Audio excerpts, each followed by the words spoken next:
Ora, bom dia. Como o Daniel estava a dizer, nós vamos continuar a nossa série sobre a família. E hoje e o próximo domingo, se Deus quiser, como já devem ter a oportunidade de reparar, o título é Aos Papéis. E vai ser... por isso hoje vai ser a introdução, vai ser para hoje e para o próximo domingo. Por isso vai ser uma introdução um pouco mais longa. Não vos quero assustar. Mas temos que entender este tema exatamente no sentido de ser um tema só. Quer dizer, a série é toda sobre já um tema só, mas este em específico é subdividido em dois domingos. E nós estamos a pregar uma série sobre a família, mas muito importante, na perspectiva de entendermos a família à luz do Evangelho. Não é no sentido de nós ditarmos uma série de regras, de nós estabelecermos os nossos conceitos e a partir de agora todos nós vamos ter que fazer o que nós aqui de cima vamos dizer, especificar regra por regra o que é suposto cada família ser. Não é nesse sentido, é nós percebermos o que é que Deus diz que é a família e tendo sempre em mente que o Evangelho nunca pode estar separado, nem para nós entendermos as dificuldades, nem para nós percebermos o que é que nós podemos e devemos fazer. Então, o próximo tema é este, aos papéis, que é sobre os diferentes papéis dados por Deus que homens e mulheres têm no casamento. E é um título que tem leitura dupla. Por um lado, é uma constatação, serve de constatação, que muitas vezes... Para ser amigo, muitas vezes, nós, maridos e mulheres, andamos aos papéis. Infelizmente, muitas vezes nós andamos aos papéis. Nós só não sabemos o que é que andamos a fazer. Nós andamos a tirar para o ar. E a expressão, eu acho que é conhecida de todos. Não sei se para talvez os nossos amigos e irmãos vindos ou do Brasil ou da Nigéria possam não ter mais dificuldade, não é? Mas nós andar aos papéis é aquela ideia de nós andarmos ali sem saber muito bem o que é que andamos a fazer. Mas a outra leitura, ou melhor, por outro lado, se é uma constatação, é também uma exortação. É um imperativo. Quando nós dizemos aos papéis, também estamos a dizer que é para nós nos agarrarmos, nos atirarmos, nós abraçarmos o nosso papel. O homem e a mulher. Por isso, homens e mulheres... Podemos dizer, no final, espero que nós percebamos isto. Deixemos de andar aos papéis e vamos aos nossos papéis. É esse o sentido. E antes de nós entrarmos propriamente, eu gostava de fazer alguns pontos prévios. Nós estabelecemos bem algumas coisas que nós já dissemos, algumas delas já foram referidas, mas a primeira é dizer o que é que nós não queremos com esta série, com este tema em particular. O que é que nós não queremos? Nós não queremos criar problemas onde eles não existem. Ou seja, o que é que eu quero dizer com isto? Há famílias que funcionam bem. No sentido do relacionamento, e nós estamos a falar agora mais em concreto no relacionamento entre o casal, há famílias que funcionam bem. No sentido humano. Dão-se bem. As personalidades e aquilo que fazem encaixam-se. Não há atritos, não há conflitos. E nós não queremos criar conflitos onde eles não existem. Mas, por outro lado, o que é que nós queremos?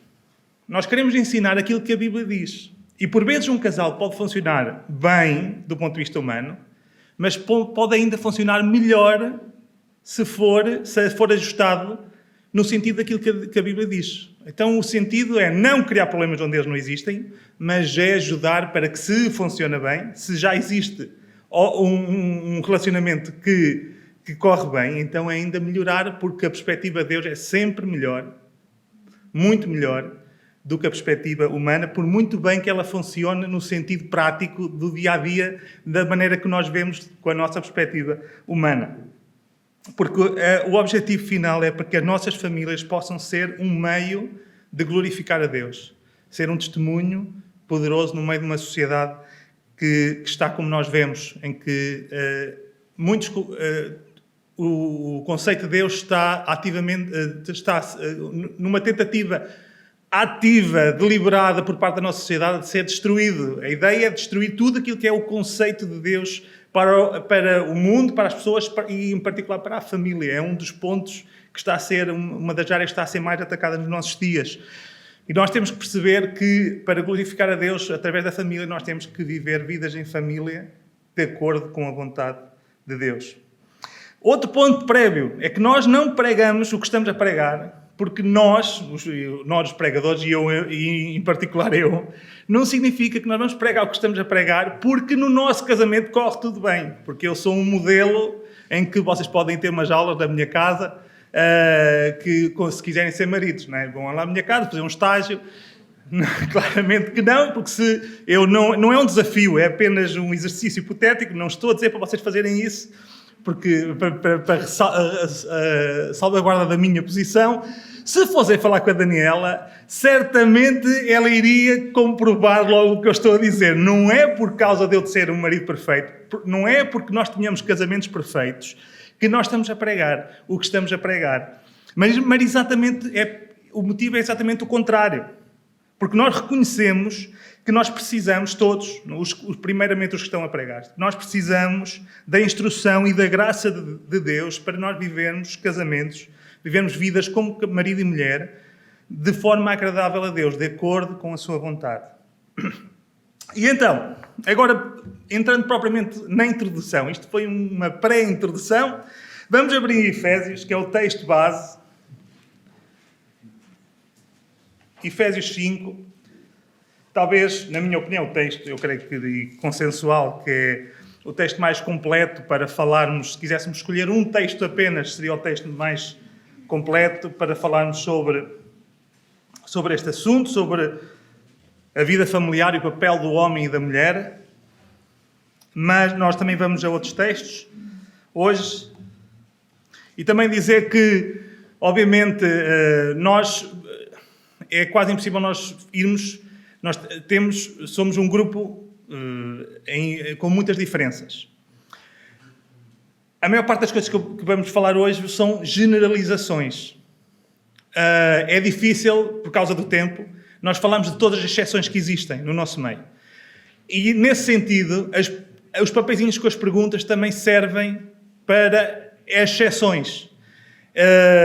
Eu, à partida, já sei que eu não vou conseguir chegar a muita coisa. Então, as perguntas podem servir também para coisas que não foram abordadas e que questões que são levantadas possam ser escritas e nós depois vamos ver, conforme as perguntas, a quantidade e tudo mais, vamos ver como é que vamos organizar-nos de maneira a responder a todas.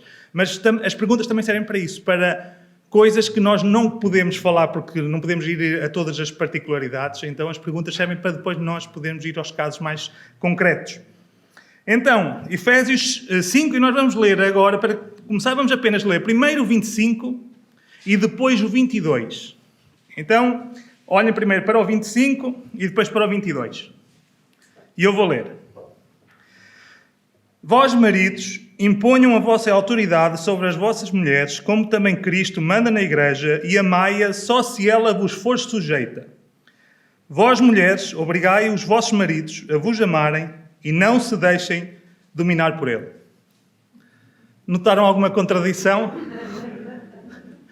Sabem, vocês estavam a ler a versão correta, eu estava a ler a errada. Mas o curioso é que eu posso arriscar, pelo menos eu falo por mim, não sei, mas eu arriscaria que 100% de nós lemos, com os nossos olhos nós lemos o que está escrito, mas com a nossa mente nós lemos o que eu li.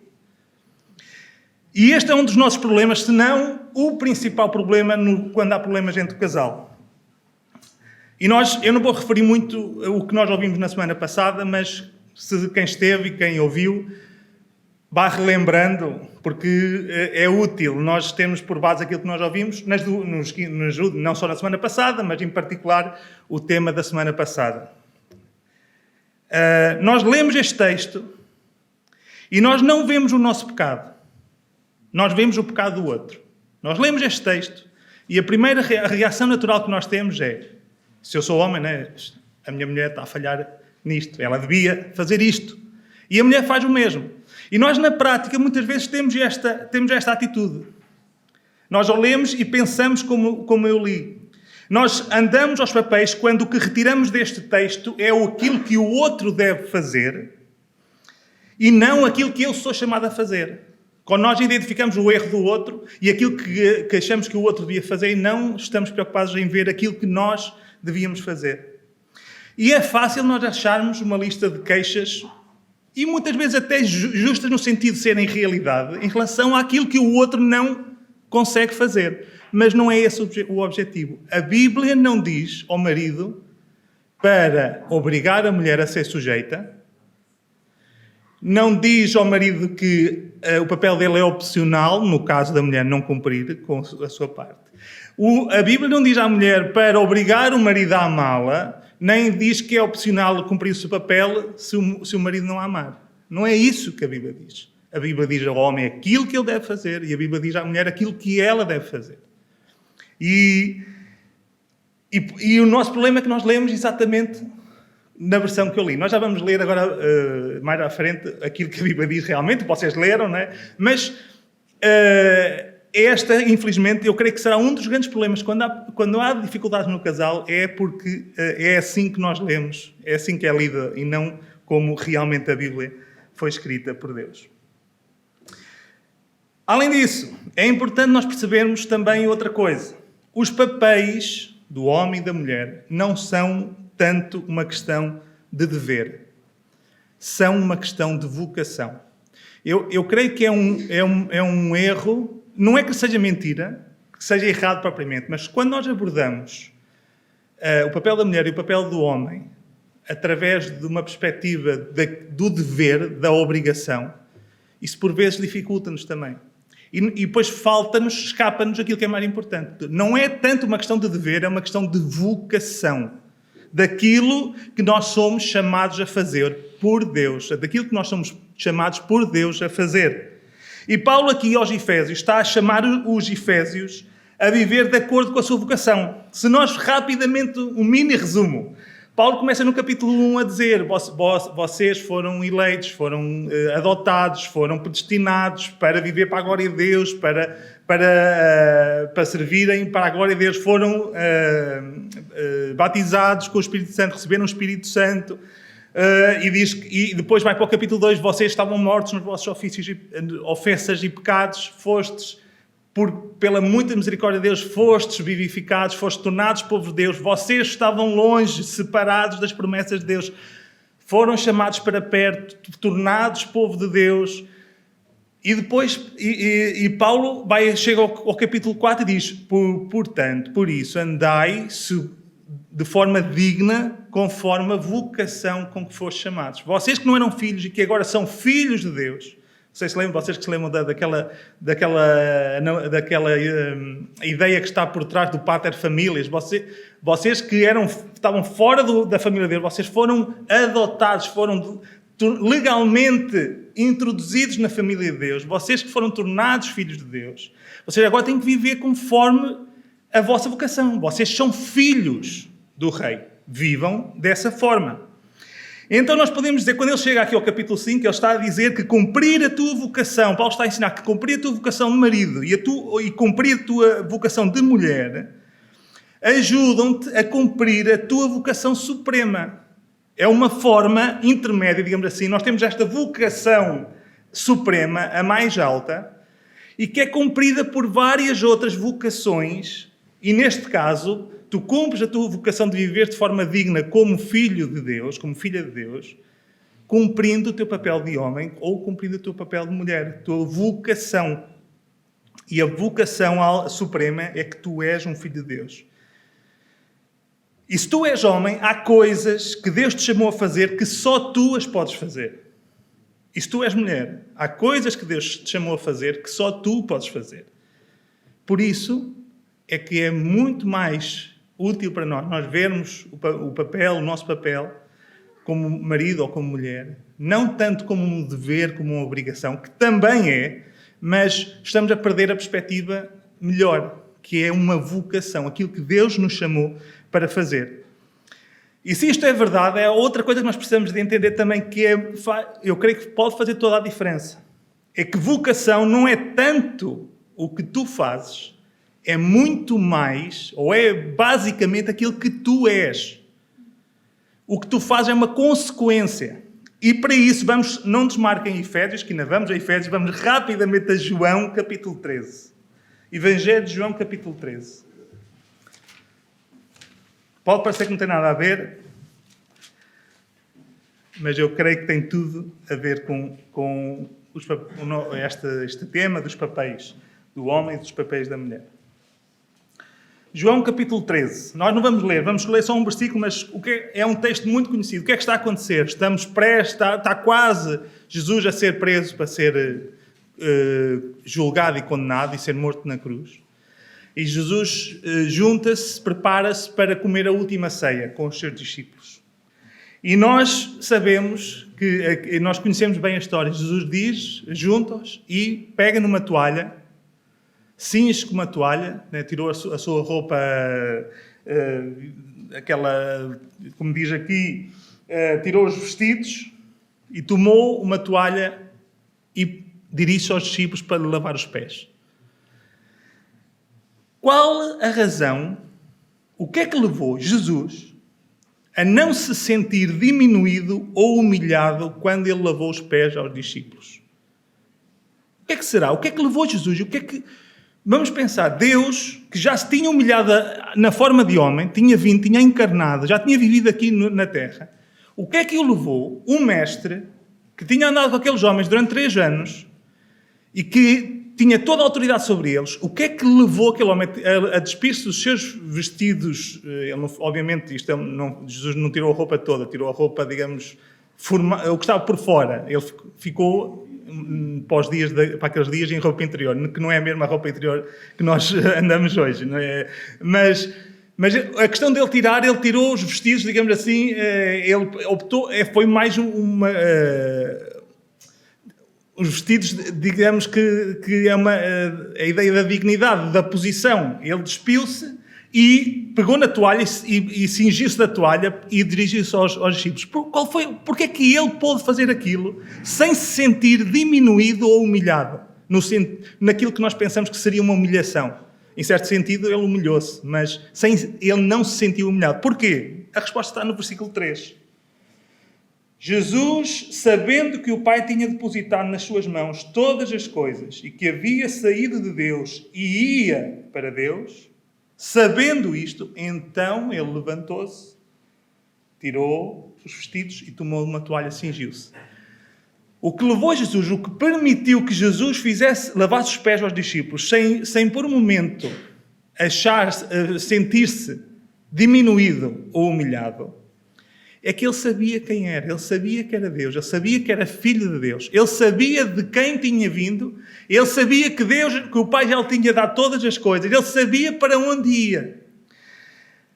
Jesus sabia quem era. E nós podemos dizer, agora ligando com o casamento, nós podemos dizer que o casamento segundo Deus é ou deve ser um constante lava-pés. O casamento deve ser um constante lava-pés. Em que o mais importante não é propriamente o que tu és chamado a fazer, os teus papéis, não é isso o mais importante, eu já vou explicar em que sentido. O mais importante é quem tu és, e eu obviamente estou a falar para aqueles que já são filhos de Deus, o mais importante é que tu és filho de Deus. Se tu és filho de Deus, então tu podes pegar na bacia e na toalha e lavar os pés à tua mulher e ao teu marido. Porque o teu valor, a tua dignidade, não está dependente daquilo que tu és chamado a fazer, dos papéis que Deus te atribuiu. O teu valor e a tua dignidade está em quem tu és, em Cristo. Por isso é que Jesus pôde despir a sua roupa e pegar na toalha e lavar os pés aos discípulos. Porque aquilo não mudava nada ao facto de ele ser filho de Deus. E o problema é que nós muitas vezes, no casamento, em particular também em outras áreas da nossa vida, nós achamos, o quê? Eu vou fazer isto? Eu vou me humilhar para fazer aquilo? Vou permitir que me façam aquele outro?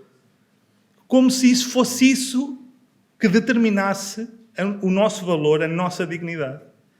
Então, a vocação, aquilo que Deus chama a fazer, não é o mais importante. O essencial, o que está na base, é quem tu és. E se tu sabes que és filho de Deus, então tu podes fazer o mesmo que Jesus fez. Tu podes despir os teus vestidos e podes pegar na bacia, na toalha e ir lavar os pés ao teu marido ou à tua mulher. E voltando a Efésios, antes de lermos em concreto, é o que por outras palavras Paulo está aqui a dizer. No versículo anterior, que geralmente está separado aí, no versículo 21 do capítulo 5, geralmente está separado pela edição dos editores da Bíblia, separam e muitas vezes induz-nos em erro porque não devia estar separado. O versículo 21 diz, sujeitando-vos uns aos outros no temor de Deus. Isto é o princípio geral que Paulo está a apresentar. Paulo está a dizer o mesmo que nós lemos ali em João, que aconteceu com Jesus, que Jesus nos ensina ali. Paulo está a dizer o mesmo por outras palavras. Antes de entrar no concreto do que cada um devia fazer, Paulo está a dizer a atitude deve ser igual nos dois. A atitude deve ser uma atitude geral de sujeição mútua, de serviço mútuo, de lembrar que aquilo que tu fazes não define quem tu és neste sentido. O que tu fazes é uma consequência, ou deve ser uma consequência de quem tu és e aquilo que tu és um filho de Deus. É esse pressuposto do qual nós estamos a partir. Então é com esta atitude, e aquilo que Paulo está aqui a ensinar, é com esta atitude, com este pensamento que nós vamos entrar em concreto nos papéis de cada um, do homem e da mulher. E hoje nós vamos ver o papel do homem. Vamos ver o papel do homem. Mas nós não queremos, foi uma opção que nós fizemos também, porque nós não queremos que hoje seja só uma pregação para os homens. Então, nós hoje vamos ver qual é o papel do homem, mas também vamos estar a pensar um pouco sobre as expectativas da mulher. Quais são as expectativas da mulher em relação ao seu marido, ao papel que ele devia cumprir e aquilo que também nós temos a aprender nesse sentido. Então, hoje vai ser o papel do homem e a expectativa da mulher. No próximo domingo, se Deus quiser, vai ser o inverso. Vamos ver o papel da mulher e as expectativas do homem. Então, agora sim, vamos ler o texto bíblico como verdadeiro, fiel, como Deus nos deixou, sem adulterações, como eu fiz há pouco, para ilustrar o ponto. Vamos ler e vamos esforçar-nos por ler no sentido que Deus quer que nós leiamos. Então, Efésios 5, vamos ver, não vamos estar depois a ver os versículos todos, obviamente, vai ser, eu creio que em boa medida, o mais importante, nós vamos tentar ser um pouco mais concretos, mas em grande medida o mais importante, se nós acabássemos agora, e se nós nos concentrássemos naquilo que falamos até agora, depois já nos iria permitir nós abordarmos cada um os seus desafios concretos. Mas ainda vamos tentar ser um pouco mais práticos, mas vai ser sempre algo genérico. É impossível nós falarmos de tudo. Então vamos ler Efésios 5, 22 e vamos ler até ao final do capítulo. Vamos começar no 21. Sujeitando-vos uns aos outros no temor de Deus. Vós, mulheres, sujeitai-vos aos vossos maridos como ao Senhor. Porque o marido é a cabeça da mulher, como também Cristo é a cabeça da Igreja, sendo Ele próprio o Salvador do corpo. De sorte que, assim como a Igreja está sujeita a Cristo, assim também as mulheres sejam em tudo sujeitas aos seus maridos. Vós, maridos, amai as vossas mulheres, como também Cristo amou a Igreja, e assim mesmo se entregou por ela, para a santificar, purificando-a com a lavagem da água pela palavra, para a apresentar a si mesmo igreja gloriosa, sem mácula, nem ruga, nem coisa semelhante, mas santa e irrepreensível. Assim devem os maridos amar as suas próprias mulheres, como aos seus próprios corpos. Quem ama a sua mulher, ama-se a si mesmo. Porque nunca ninguém aborreceu a sua própria carne, antes a alimenta e sustenta, como também o Senhor à Igreja. Porque somos membros do seu corpo. Por isso deixará o homem seu pai e sua mãe, e se unirá à sua mulher, e serão dois numa carne. Grande é este mistério, digo-o, porém, a respeito de Cristo e da Igreja. Assim também vós, cada um em particular, ama a sua própria mulher como a si mesmo, e a mulher reverencie o seu marido. Então hoje vamos nos concentrar no papel do homem. Senhoras, hoje deixemos de lado, não estejam já aí preocupadas com a vossa parte. Os homens, Isto, eu espero ser tão duro quanto possível para os homens. Que é mesmo para ser assim. E vocês, mas ao mesmo tempo, vocês mulheres, isto é Deus a pregar, a falar com os homens. Vocês, mulheres, comecem já desde o início a pensar, é para dar o desconto tanto quanto possível. Pensem nas vossas expectativas e vão pensando em relação àquilo que Deus chama os homens a fazer, pensem nas expectativas que vocês já tinham e foram criando, construindo ao longo do tempo, e aquelas que... vamos chegar depois às partes das expectativas. Eu não sei, eu vou dizer isto só para entendermos a ideia. Vocês preferem as boas notícias ou as más notícias primeiro? Qual é que preferem? Más ou boas? Bom, não há más notícias aqui, há só notícias difíceis, mas não há más. Preferem as más, mas pronto, eu não vou fazer a vontade. Eu vou dar primeiro a boa. A boa notícia é que vocês têm basicamente... Não, vocês não, desculpem. Nós temos um papel só. Só um papel. Esta é a boa notícia. A notícia fácil. É só um. Agora vem a difícil. Agora vem a difícil. O papel do homem é ser a cabeça. Ou a cabeça, depende... não vamos entrar nessa... O papel do homem é apenas e só ser a cabeça. Isto à partida pode parecer mais fácil. Ok, pronto. Mas eu creio que é tudo menos fácil. Tudo menos fácil. Em primeiro lugar, cabeça é mesmo a autoridade. Hoje em dia, isto é um tema sensível, porque nós, quer queremos, quer não, nós absorvemos muita coisa da nossa sociedade, da nossa cultura. Se por um lado nós achamos, causa logo repulsa a ideia de haver autoridade aqui envolvida mesmo, se por um lado há esse aspecto que influencia mais as mulheres, por outro lado, a ideia da autoridade da nossa sociedade não tem nada a ver com a perspectiva bíblica acerca da autoridade. E é esse o problema. Por isso, nós falamos o que é a autoridade e que ela existe mesmo. É para existir mesmo. Agora, que tipo de autoridade? E o primeiro ponto é que a cabeça é mesmo a autoridade. Só que a autoridade, na perspectiva bíblica, não é uma autoridade imposta, nunca. É uma autoridade reconhecida. Ou seja, isto não é a ideia, agora os maridos chegam a casa, batem na mesa, quem manda aqui sou eu. O pregador hoje disse que eu sou a cabeça, eu é que mando. Se nós tivermos esta perspectiva de autoridade, e muitas vezes temos, e eu falo por mim que é difícil, tem sido muito difícil despir este preconceito de que a autoridade é este tipo de autoridade, nós vamos cometer erros e vamos criar dificuldades. A autoridade, em primeiro lugar, não é imposta, é reconhecida. É muito semelhante, e nós vamos ver que o papel do homem no casamento tem tudo a ver com o papel dos anciãos, presbíteros, pastores na igreja. Tem tudo a ver. Por isso, e nós vamos tocar nestes pontos, os homens, nós em nossa casa somos pastores, profetas, sacerdotes, somos chamados a ser tudo isto. Tal qual os anciãos, pastores, presbíteros, bispos, são chamados a ser na igreja. Há uma relação muito próxima.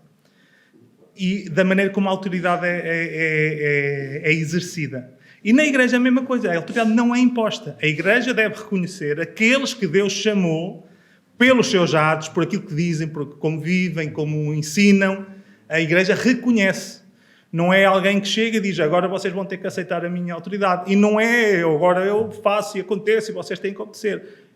A opinião, a direção na igreja, falando em termos na igreja, a direção, o governo que é exercido pelos anciãos, pelos pastores, pelos presbíteros, é a indicação do caminho e as pessoas reconhecem a opinião, a direção, porque reconhecem a autoridade que Deus investiu naquela pessoa. Então, o primeiro ponto muito importante, a autoridade não é imposta, é reconhecida. Então, se tu és marido e tu compreenderes, e se nós compreendermos e bem que Deus nos chamou para sermos autoridade, no casal. Então, o primeiro ponto é lembrar que não é o caminho, nunca é impor autoridade. É trabalhar para que a esposa reconheça a autoridade. E quando essa autoridade for reconhecida, então o resto vem naturalmente. A autoridade não é imposta.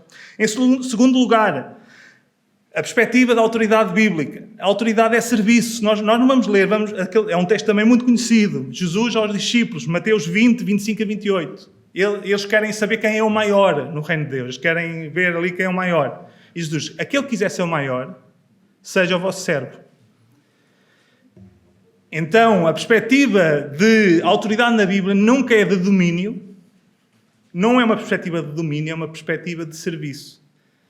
Tens tanto mais autoridade quanto mais serviços, ou o maior número de pessoas, e isto no contexto geral da autoridade, o maior número de pessoas e com um alcance maior. A mesma coisa no casamento. Não é uma questão de domínio, é uma questão de serviço. É uma questão de procurar, exercendo a autoridade, servindo. É que eu quero deixar bem claro que nós... Não é para nós fugirmos da autoridade. Não é para o homem deixar, não, isto é uma democracia. É uma democracia, ou seja, as coisas são a igualdade do ponto de vista humano. Não é. A perspectiva bíblica é a autoridade mesmo, só que é uma autoridade de acordo com aquilo que Deus quer. Não é uma autoridade da perspectiva humana, em que há domínio, em que há uma pessoa que manda e uma pessoa que obedece. É uma autoridade reconhecida, é uma autoridade que é serviço. E a autoridade também envolve aquilo que eu já falei um pouco. A autoridade do marido é ser sacerdote, que inclui, em grande medida, o ofício de intercessão do marido pela mulher. Nós teremos tempo para falar também sobre outros aspectos dentro da família. Hoje nós estamos a ver no relacionamento entre homem e mulher. É ser sacerdote, no sentido da intercessão. E aqui é tal coisa. Será que é por isso que são más notícias? Nós somos chamados a interceder pela nossa esposa. E eu não sei o que é que se passa com vocês, mas esta é uma de umas áreas em que eu noto que falho muito na minha vida. E isto, se nós não estamos a fazer isto, estamos a falhar no nosso exercício da autoridade. É ser profeta, no sentido de transmitir a palavra de Deus. Nós vemos aqui como é que Jesus faz em relação à igreja. Para a santificar, no 26, para a santificar, purificando-a com a lavagem da água pela palavra.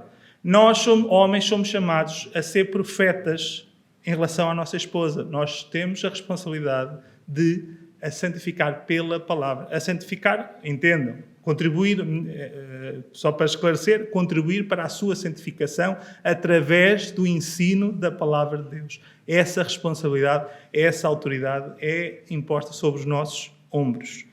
É ser pastor. É conduzindo. Mais uma vez, a ideia de liderança, eu nem gosto muito de usar a palavra liderança porque está muito ligada com a perspectiva humana, que é alguém que define estratégias apenas e dá ordens e os outros obedecem. A ideia bíblica, se nós formos para Pedro e lermos lá quando fala aos presbíteros, a ideia é de dar o exemplo, é aquele que vai à frente, aquele que vê, antes que os outros vejam, o caminho que Deus quer, que tem essa responsabilidade, e então conduz pelo exemplo em primeiro lugar e indica o caminho. Não é um que anda com o bordão a dar, é para ali que eu quero que tu vás. Não é nesse sentido. Então o marido é chamado a ser pastor, indicando, é a autoridade mesmo, é cuidado, é liderança neste sentido, é ir à frente. É tomar a dianteira e trabalhar para que a esposa vá no mesmo sentido. É para exercer a autoridade mesmo, mas é desta maneira. É dando exemplo, é mostrando o caminho que Deus diz que deve ser seguido. E é ser cabeça como Jesus, por fim, finalizando esta parte de ser cabeça como autoridade. É ser autoridade como Jesus. E como é que é? Isso vem a seguir, no segundo ponto. Ser cabeça é ser coração. Versículo 25. Vós, maridos, amai as vossas mulheres, como também Cristo amou a igreja e a si mesmo se entregou por ela. Ser cabeça é ser coração. Mas, atenção, ser coração não é bem o coração, mais uma vez, dos nossos dias. É que é só sentimento. A perspectiva bíblica, quando fala de coração, fala muito mais de vontade do que propriamente de sentimento. Aqui estamos a falar de um amor sacrificial. Ou seja, a autoridade deve ser exercida, como já falámos, mas uma atitude presente deve ser sempre de amor sacrificial. E isto é interessante, porque diz-nos aqui, nós lemos, nós homens, e eu creio que a maior parte vai concordar comigo, se não todos. Jesus entregou-se pela igreja. E nós pensamos, eu estou disposto a morrer pela minha mulher. Eu se perguntasse, eu acho que, eu não vou dizer a 100%, mas eu acho que quase 100% dos homens iam dizer, sim. Sabem o que é interessante? É que isso até seria fácil para nós. Eu falo por mim. Era a maneira mais fácil da mulher morrer pela minha mulher, era morrer de uma vez só. O problema é que nós somos chamados a morrer todos os dias. E isso é que é a parte difícil. O que está aqui a ser ensinado não é vocês, quando virem um ladrão a atacar, alguém a atacar, vocês disponham-se a morrer. Não. A parte difícil é que o que Paulo está a ensinar é que nós temos que morrer todos os dias. É naquelas coisas pequeninas e chatas, naquelas difíceis, quando nós gostávamos que ela percebesse o que nós estamos, a direção que nós estamos a tentar passar, e ela não entende. É quando... É isso aí, pronto, já estou a ser muito espiritual, pressupondo que o problema dos homens é só quando estão a tentar mostrar algo que é melhor, que é aquilo que Deus quer. É naquelas coisas mesmo que nos irritam. É no viver diário. Quando nos diz que é para estarmos dispostos a sacrificar-nos, a entregar-nos pela nossa mulher, é no dia-a-dia. É morrer todos os dias. É nós sabermos que até temos direito a uma coisa, mas prescindirmos do nosso direito. É nós sabermos que alguma coisa até está errada e pode ser algo justo, mas nós temos paciência para não impor uma mudança, mas para esperar que Deus trabalhe. Isto é que é o morrer, e o entregar é o amor sacrificial, o mais difícil, que é aquele constante. E pronto, sem falar em todas as outras pequenas coisas que nós poderíamos falar, umas mais engraçadas do que outras, né? Engraçadas aqui, quando nós falamos sobre elas, mas aquelas coisas do dia-a-dia, em que é fácil nós nos exasperarmos e perdermos a paciência e de queremos valer o nosso direito. Não, ser cabeça, ser autoridade mesmo, é ser autoridade como Jesus, é ser cabeça, é ser coração, é amar, mas é este amar sacrificial, morrer cada vez, todos os dias, sempre que é necessário. Cabeça também é inteligência, sabedoria. Ser cabeça é ter inteligência, ter sabedoria. Para isso vamos rapidamente a 1 de Pedro, capítulo 3, versículo 7. Isto é ser cabeça também. 1 de Pedro 3, 7. Diz assim: igualmente vós, maridos, coabitai com elas com entendimento, dando honra à mulher como vaso mais fraco, como sendo vós os seus co-herdeiros da graça da vida, para que não sejam impedidas as vossas orações. Não temos tempo, esta parte final também liga com aquilo que falámos sobre a intercessão.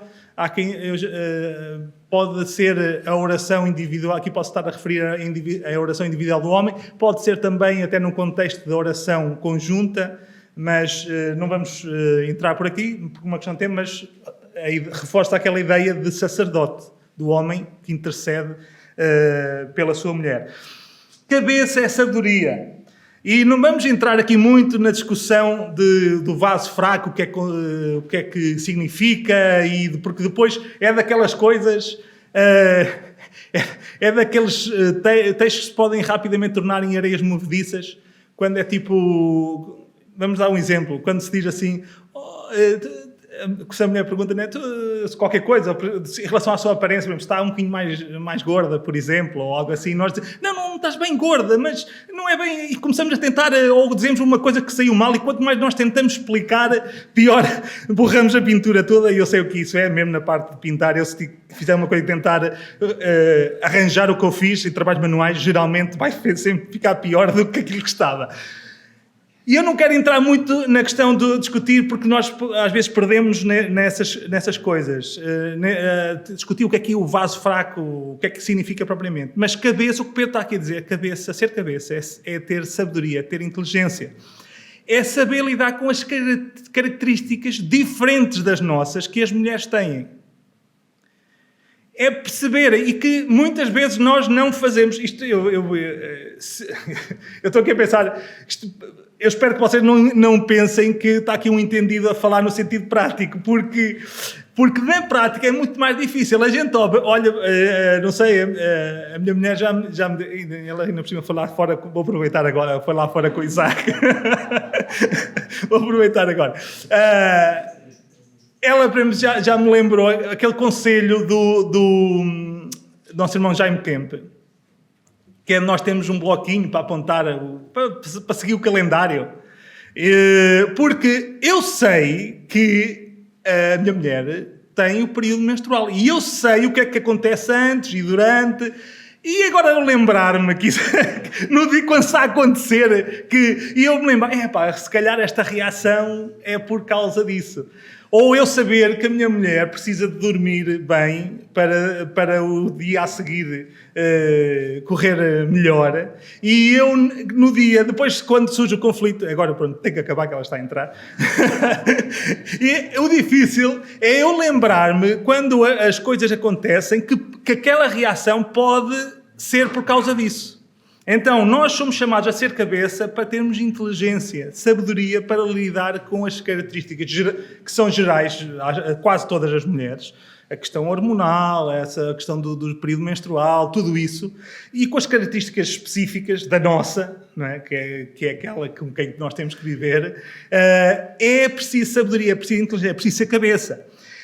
É conhecer e valorizar também as expectativas, é perceber o que é que elas estão à espera, qual é a perspectiva delas em relação àquilo que o marido deve ser. Isto não significa alimentar as expectativas irreais e erradas que as nossas mulheres têm. Significa conhecer e perceber isso, porque pode fazer também toda a diferença. Nós sabemos quais são as expectativas e por isso percebermos porque é que elas reagem a certas coisas, porque elas estão à espera que algo aconteça de uma determinada maneira. Então é necessário conhecer e valorizar as suas expectativas, mesmo que sejam as erradas. E no final, ser cabeça é lembrar, ter sabedoria e inteligência é lembrar que a nossa mulher, que a tua mulher, é co-herdeira contigo da mesma graça, que é aquilo que Pedro está aqui a dizer. Lembra-te que se tu tens o papel de autoridade que Deus te deu, lembra-te que vocês estão no mesmo plano no sentido de usufruir da graça de Deus. Os papéis diferentes não alteram nada o nosso pé de igualdade perante a necessidade de salvação e a salvação que temos em Cristo. E com as responsabilidades todas que isso acarreta. Ela é a nossa co-herdeira. Ela herda. Nós não vamos herdar mais no céu por sermos maridos. Não é? Não temos um quinhão maior por sermos homens. É igual. Então nós temos que nos lembrar das implicações também de ela também ser filha de Deus e, por exemplo, tem a ver e não tem. Por exemplo, quando Paulo fala sobre a pureza sexual antes do casamento, diz para que ninguém defraude o seu irmão. Porque Deus é vingador, ou seja, nós estamos a lidar com uma filha de Deus também. Por isso também tem implicações. Nós não temos tempo a ir a todo lado, mas é para nos lembrarmos que a mulher é co-herdeira connosco da mesma graça da parte de Deus. Ok, respirando fundo, os homens, chegámos à parte aqui, ao fim daquilo que eu tenho preparado. Isto, depois do trabalho de casa, é nós pensarmos mais, porque poderíamos falar de muito mais em relação a isto. Rapidamente, porque o tempo voa, vamos às expectativas da mulher. Se isto é o papel do homem, aquilo que nós, homens, somos chamados a fazer como maridos, a ser e a fazer como maridos, o que é que se passa com as expectativas das mulheres? Primeira coisa, só há uma maneira de um homem corresponder às expectativas de uma mulher. Quem é que sabe qual é? Qual é a única coisa que tem que acontecer para que um homem consiga cumprir as expectativas de uma mulher? É que se as expectativas forem quê? O Daniel ainda disse nulas. Pronto, eu ia dizer baixas, mas se calhar está mais próximo da verdade. Só há uma maneira de um homem conseguir cumprir as vossas expectativas. Essas vossas expectativas forem logo muito baixas desde o início. É impossível. E isso eu sei que é impossível também de acontecer. Que é as expectativas das mulheres serem baixas. Isso também eu acho que... ainda não conheci nenhuma mulher que as expectativas fossem baixas. As expectativas são altíssimas. E por um lado é bom. Tem um lado bom. Eu também não... o objetivo não é também dizer, olha, não, pronto, não esperem nada dos vossos maridos. Não é nesse sentido. O problema é que, geralmente, e nós estamos a partir do princípio daquilo que nós ouvimos na semana passada, que nós somos os dois do casamento são pecadores. Tu queres que o teu marido seja ao mesmo tempo decidido, mas que respeite a tua opinião. Tem que ser viril, mas tem que ser atencioso. Tem que ser previdente, mas tem que ser audaz. E nós poderíamos continuar por aí fora. Mas tu queres que o teu marido ouça atentamente tudo o que tu tens para dizer. E a palavra aqui-chave é tudo. Tu queres que o teu marido conte com todos os pormenores tudo o que aconteceu durante o seu dia. Tudo. Tu queres que o teu marido te diga frequentemente que te ama. Tu queres que o teu marido se sacrifique por ti. E nós podíamos também continuar. Isto não é tudo mau, ou não é mau em si mesmo. Tu, no fundo, queres ser amada e queres ser cuidada. E é tal coisa. Mais uma vez, nós iríamos voltar. A nossa sociedade quer fazer uma igualdade que acaba com tudo. Porque se uma necessidade básica que todas as mulheres... obviamente, estamos a generalizar e há nuances. Eu sei que há nuances. Há mulheres que são mais de uma maneira, são mais de outra, mas... é algo que é presente nas mulheres de forma genérica. Querem ser amadas e querem ser cuidadas e querem perceber que isso acontece do marido para com elas. Porque se houver igualdade, então, pronto, se fosse para ser igual, o homem ia tratar a mulher como quer ser tratado, simplesmente, então não ia dizer nunca que... Eu falo por mim, eu não preciso que a minha mulher diga que me ama. Essa não é eu, pessoalmente, não é uma necessidade que eu sinta. E eu tenho a ilusão que basta eu fazer coisas para que ela saiba que eu a amo, né? E é preciso dizer. A mulher quer, e isso não é mau em si mesmo. E muitas destas expectativas podem não ser más em si mesmo. Têm que ser calibradas e relativizadas. Porque outro problema ligado com isto é que, geralmente, as mulheres... Por isso eu vou referir especificamente. Tu tens a ilusão que consegues mudar o teu marido. Tu tens expectativas altas. Ele não cumpre as expectativas altas que tu tens. Nem pouco, nem mais ou menos. Está longe. Então qual é a tendência? Tu vais fazer com que ele cumpra.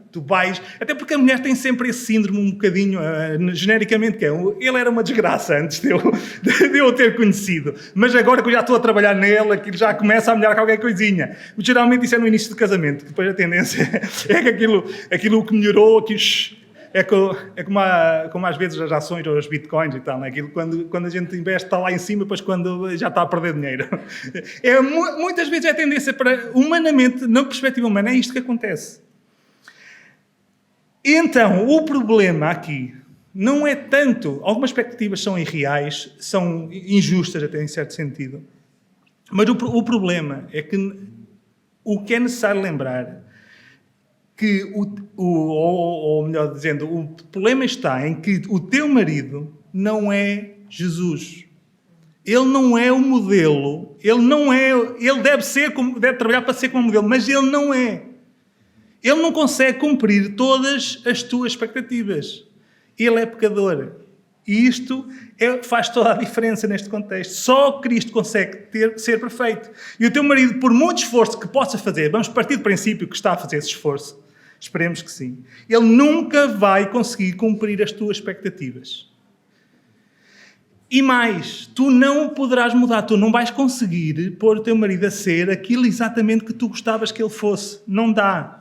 Isso é algo que só o Espírito Santo tem poder para fazer. Aquilo que é impossível ao homem é possível para Deus. É mesmo o caso. Então, este é o problema. É aquilo que nós ouvimos na semana passada. Nós estamos a lidar com pecadores. Então, caminhando para o fim e tentando concluir para reforçar alguns pontos e ajudar-nos a concretizar. Em primeiro lugar, o casamento é evangelho dramatizado. O casamento ilustra a relação entre Jesus e o seu povo. É esta a imagem geral que Paulo está aqui a pintar no capítulo 5, nestes versículos que nós lemos. E o casamento ilustra a relação de Cristo com a Igreja. Daí a importância. Nós temos que ver o nosso relacionamento à luz daquilo que Cristo fez pela Igreja. E quando dizemos Igreja por cada um de nós, lembrar-nos quem nós éramos e o amor que Jesus demonstrou, que Deus demonstrou em Cristo, ao enviá-lo para vir buscar uma noiva que tinha tudo para ser odiada. Nós não tínhamos nada que despertasse em nós mesmos o interesse de Deus. Nós não tínhamos nada que pudesse levar a Deus a amar-nos. Ele amou porque Ele é amor. Partiu dele.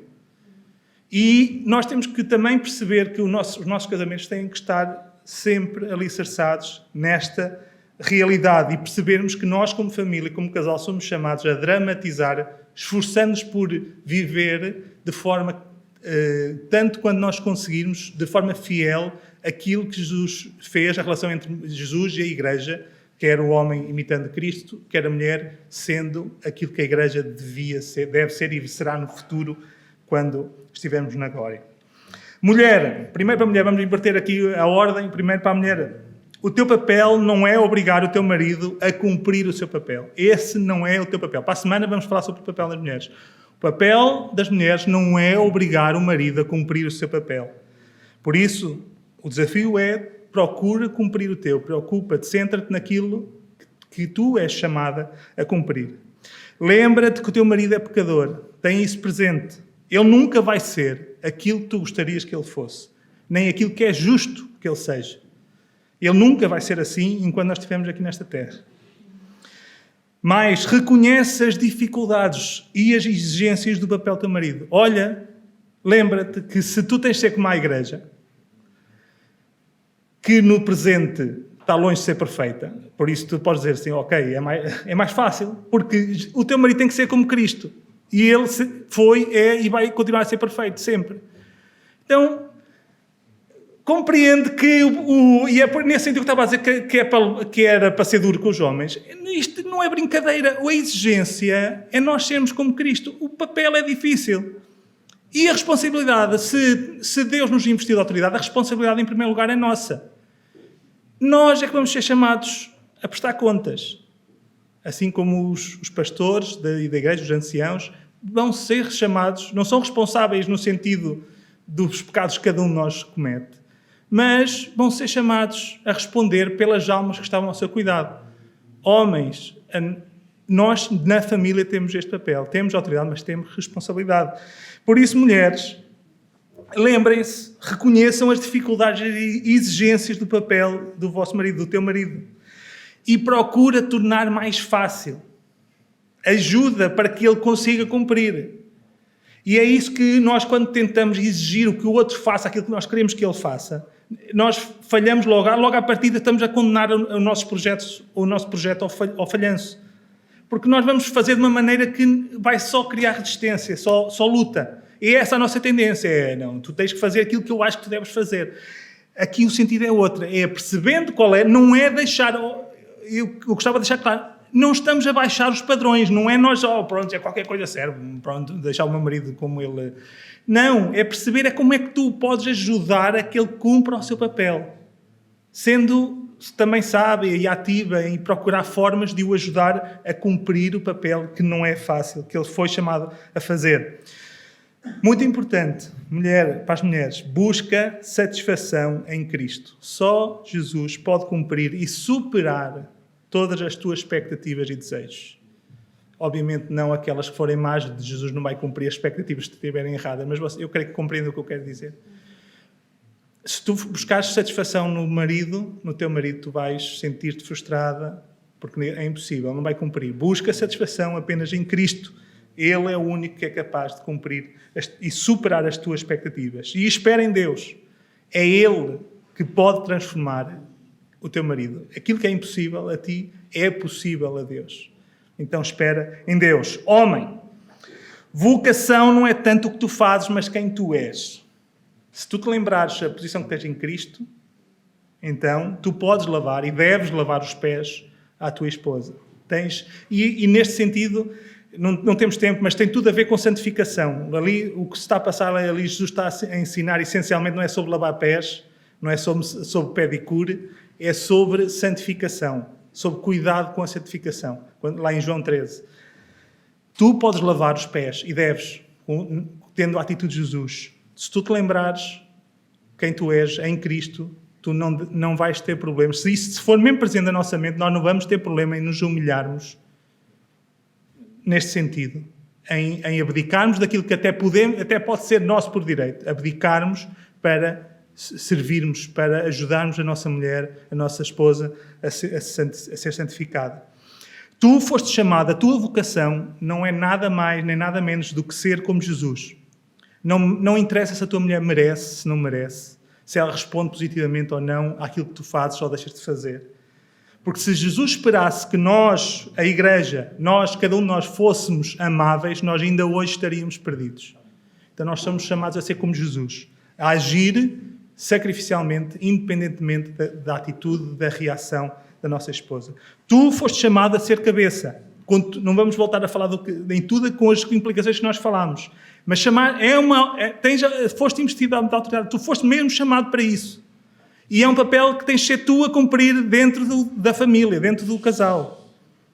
Mas lembra-te que é debaixo do exemplo e da autoridade de Cristo, conforme a gente falou, com esta perspectiva da autoridade que não é a perspectiva humana, é a perspectiva de Deus. Lembra-te que tu és pecador. Por isso examina as tuas opiniões, as tuas atitudes, para discernir o porquê daquilo que tu queres fazer, tu fazes ou que dizes. Lembra-te, em primeiro lugar, que tu também és pecador e que precisas de perceber se não estás apenas a querer alguma coisa por um motivo humano, egoísta. Lembra-te que és pecador. E lembra-te que só Deus tem poder para transformar-te a ti e à tua mulher. Por isso, ora e pede a Deus ajuda para tu cumprires a tua vocação, que é tua, que és tu chamado a cumprir, que sou eu, somos nós, chamados a cumprir a nossa vocação. Por isso, como eu disse no início, o desafio é, paremos, hoje para os homens, paremos de andar aos papéis. E homens, aos papéis. Vamos cumprir o nosso papel, assim como Deus nos tem chamado a fazê-lo.